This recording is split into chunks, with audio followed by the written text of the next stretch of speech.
রাজধানীর বিজয়নগরের ঢাকা-৮ আসনের সম্ভাব্য স্বতন্ত্র সংসদ সদস্য প্রার্থী ও ইনকিলাব মঞ্চের মুখপাত্র শরীফ ওসমান হাদীর ওপর হামলাকারীদের গ্রেপ্তারে কাজ করছে ঢাকা মহানগর পুলিশ ডিএমপি।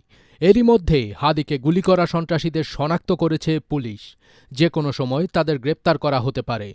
শুক্রবার ১২ ডিসেম্বর রাত ১২টার দিকে গণমাধ্যমকে এ তথ্য জানিয়েছেন ডিএমপি কমিশনার শেখ মোহাম্মদ সাজ্জাদ আলী। তিনি বলেন, we are very close to detect. এ ঘটনায় জড়িত সন্ত্রাসীদের যে কোনো সময় গ্রেপ্তার করা হবে।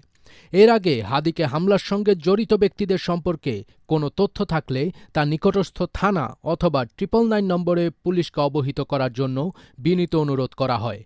শুক্রবার সন্ধ্যায় DMP media and public relations বিভাগের উপপুলিশ কমিশনার মোহাম্মদ তালেবুর রহমানের স্বাক্ষর করা এক সংবাদ বিজ্ঞপ্তিতে এ তথ্য জানানো হয়।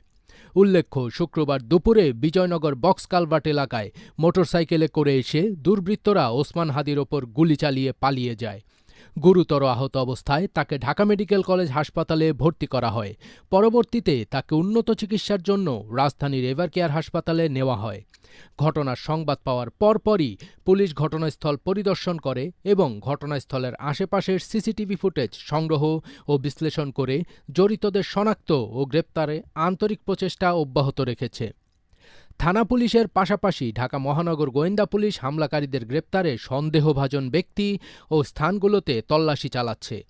এ ঘটনায় নগরবাসীকে আতঙ্কিত না হয়ে ঘটনায় জড়িতদের সম্পর্কে কোনো তথ্য থাকলে তা নিকটস্থ থানা অথবা ৯৯৯ নম্বরে পুলিশকে অবহিত করার জন্য বিনীত অনুরোধ করেছে ডিএমপি। ফজবির তাজ, এটিএন বাংলা।